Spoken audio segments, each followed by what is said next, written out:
Bienvenidos a Economía. Tras el inicio de la guerra en Ucrania, Rusia se ha convertido en el país más sancionado del mundo. Hasta ahora el Kremlin ha encontrado maneras para evadir esas sanciones, pero sus efectos han comenzado a sentirse. Este lunes el rublo cayó hasta su nivel más bajo en 17 meses. El Banco Central ruso tuvo que subir las tasas al 12% para socorrer a su moneda. El rublo marcó este lunes su nivel más bajo con respecto al dólar desde el inicio de la guerra. El billete verde se cambiaba a 102 rublos. Este martes la moneda dio muestras de mejoría después de que, por orden del Kremlin, el Banco Central elevó los tipos de interés al 12%. Una tendencia que preocupa desde hace tiempo a los moscovitas. Todo se encarece cada vez más. Ojalá que nuestro salario aumentara a la misma velocidad que lo hace el cambio con el dólar. La debilidad del rublo la sentiremos más adelante. Siempre es la misma tendencia cuando el dólar sube. Después suben los precios en las tiendas. Por supuesto, nos afectará. Y lo hará por algún tiempo. El Banco Central siguió las órdenes del Kremlin, pero afirma que sus políticas no originaron el desplome del rublo, sino la falta de comercio. En efecto, la moneda rusa ha estado bajo presión desde que Putin ordenó atacar a Ucrania. Las sanciones internacionales han provocado el derrumbe de las exportaciones, conduciendo al país a la recesión. Reunión de emergencia del Banco Central ruso. Ampliamos los detalles con José David Navarro en la Bolsa de Frankfurt. Saludos, José. En Rusia, la directora del Banco Central se ha convertido en objeto de crítica por personas como el asesor económico de Putin. ¿Pero qué motivos hay detrás de la depreciación del rublo y qué explicaciones dan los economistas?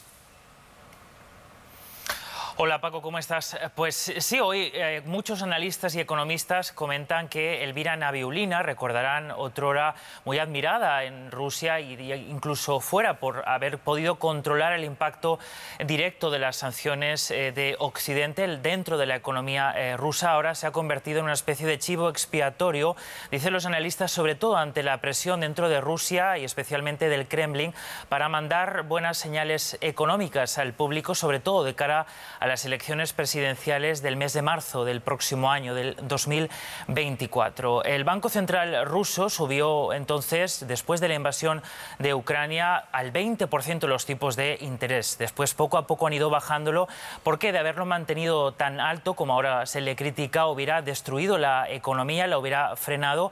Incluso, Paco, dicen los expertos que habría dificultado la financiación de la invasión de Ucrania. El origen, entonces, de la devaluación del rublo está sobre todo en las sanciones que están empezando a hacer efecto.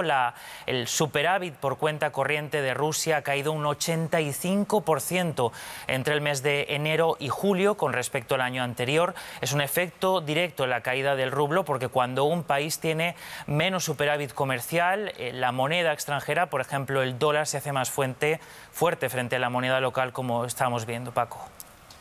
José, antes lo decíamos, el Banco Central ha subido por sorpresa el tipo de interés de referencia. ¿Logrará Rusia con esto mantener bajo control la inflación?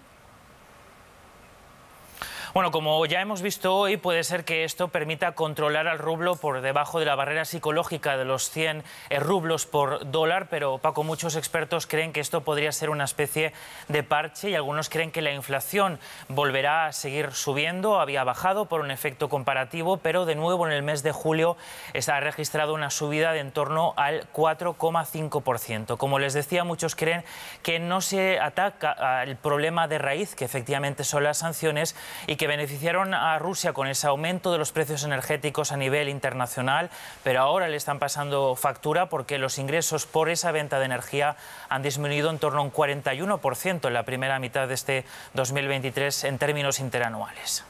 Gracias, José David, desde Frankfurt.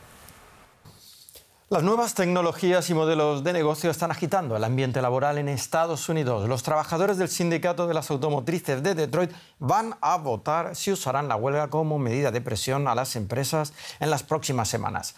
Además de subidas de salarios, el sindicato no quiere perder su posición en un momento en el que las nuevas tecnologías están cambiando el motor de combustión por el eléctrico. Y nuevas tecnologías también mantienen en la huelga guionistas y actores en Estados Unidos. Ana Nieto, ¿cuál es la mayor preocupación de los trabajadores de Detroit? Pues el sindicato, la Union Auto Workers, quiere subidas de salarios, pero sobre todo lo que quieren es tener un futuro dentro de una industria en transición tecnológica del motor de combustión interna al eléctrico. Estos autos, para los que se están haciendo muy grandes inversiones, tienen menos componentes que los de gasolina y los de diésel, y por eso se necesitan menos trabajadores en las fábricas. Son empleos que se pierden y es influencia colectiva que también va desapareciendo. Las 3 de Detroit tienen fábricas con socios para fabricar motores eléctricos a los que no llega el convenio que negocian para el resto de la empresa. Y así el poder del negociador del sindicato se va a ir diluyendo en el tiempo, algo que ahora se quiere evitar antes de que sea más tarde. De hecho, General Motors ha dicho que para el año 2035 va a tener toda su flota eléctrica, lo que significa que antes ya habrá dejado de fabricar coches de combustión interna. Aumentar la cobertura del convenio, un contrato colectivo, encarecerá los costes laborales de las 3 de Detroit, sobre todo comparado con los fabricantes extranjeros que no tienen sindicatos y pagan menos a sus trabajadores, y sobre todo Tesla, que es el líder del sector de motores eléctricos, y llega a pagar hasta 1/3 menos que los de Detroit a sus trabajadores. Y brevemente, Ana, los actores y los guionistas también les preocupan las nuevas tecnologías. ¿Podría acabar pronto la huelga? La verdad es que no hay avance en las negociaciones. Además de subidas de sueldos y mejoras de condiciones laborales, ambos colectivos están luchando por conservar su territorio ante el avance del streaming y de la inteligencia artificial. Del streaming porque cobran menos, porque no hay derechos de reemisión, y de la inteligencia artificial porque se pueden escribir guiones sin que haya guionistas, y porque los sindicatos dicen que se quiere escanear las imágenes de los actores para que luego no aparezcan en escenas que no han rodado. Es una cuestión prácticamente existencial para ellos. Gracias, Ana, desde Nueva York. Bien. Hoy hace 2 años de la llegada de los talibanes al poder en Afganistán y la situación económica del país se ha deteriorado considerablemente. Kabul sufre las sanciones económicas internacionales. Muchos subsisten con las ayudas enviadas por familiares extranjeros. Habib-ur-Rahman Rasuli vive con sus 5 hijos en Kabul. Incluso él, como empleado de gobierno, siente los efectos de la crisis económica. Gana el equivalente a unos $70 al mes, pero eso no es suficiente para mantener a su familia. Algunos de mis amigos me ayudan también desde el extranjero, pero no es suficiente. La ayuda es temporal y a veces entro en la plataforma que conecta a los jornaleros con las empresas constructoras.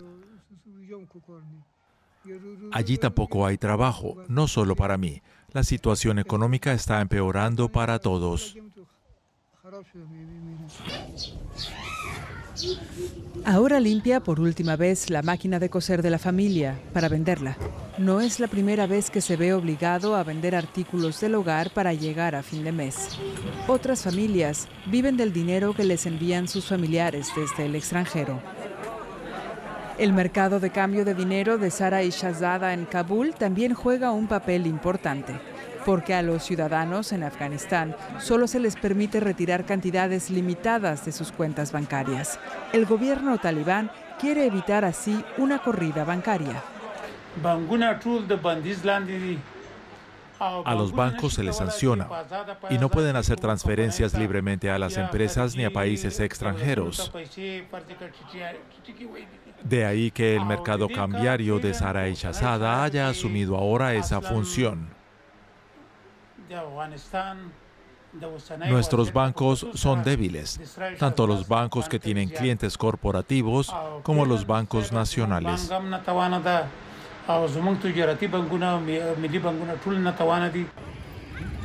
El país sufre las sanciones económicas internacionales, después de que los talibanes islámicos radicales tomaran el poder hace unos 2 años. La situación del suministro se ha deteriorado radicalmente. Naciones Unidas estima que 1 de cada 2 personas en el país ahora necesita ayuda.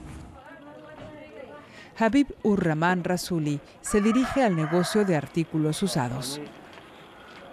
Con el dinero por la venta de la máquina de coser, podrá comprar comestibles para los próximos días. Los mercados en Argentina andan bastante agitados tras la inesperada victoria en las primarias de Javier Milei, un economista ultraliberal. Para calmar a los inversores, el Banco Central argentino ha tenido que tomar medidas drásticas. El resultado de las primarias fue un terremoto político según los periódicos, pero la aplastante victoria del libertario de extrema derecha Javier Milei también fue un terremoto económico aquí. Tras el triunfo de Milei, las acciones y los bonos en la Bolsa de Buenos Aires oscilaron ampliamente. Para tranquilizar a los inversores, el Banco Central respondió devaluando el peso casi un 20% frente al dólar estadounidense. También elevó su tipo de interés del 97 al 118% para hacer frente a la presión del mercado.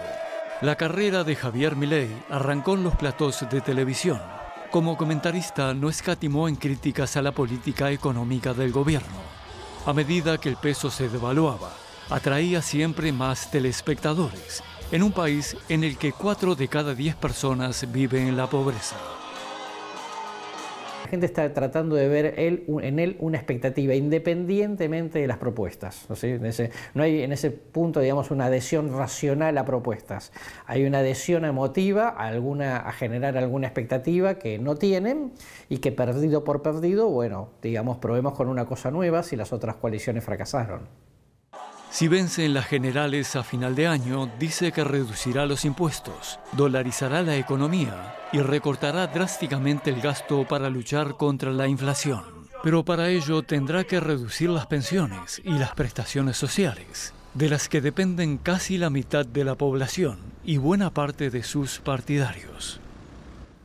Hasta aquí la economía. Muchas gracias por su atención.